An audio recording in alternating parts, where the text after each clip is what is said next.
couldn't be more excited about the reopening of our Shafter mat plant. Shafter is a wonderful place. I'm so excited that they decided to come back to Shafter.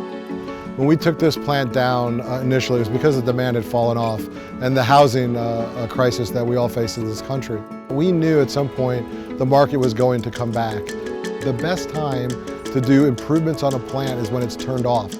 So we took that opportunity to build and create what this plant is today, which is innovation and technology deployed inside of a manufacturing environment.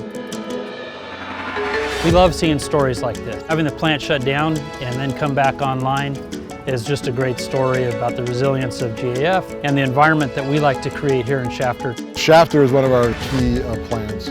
We bring other people here, not because of this opening of the mat plant, but that are here to see how things are done in Shafter. This town acts like a much smaller town. The people know each other, the people wave to each other. I like that small town feel. We protect what matters most.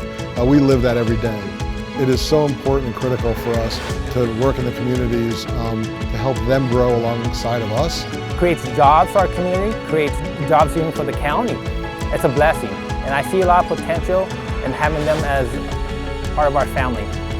To celebrate with GAF on the reopening of the plant is a great honor for me, and the turnout today shows that folks in the area are definitely excited about it.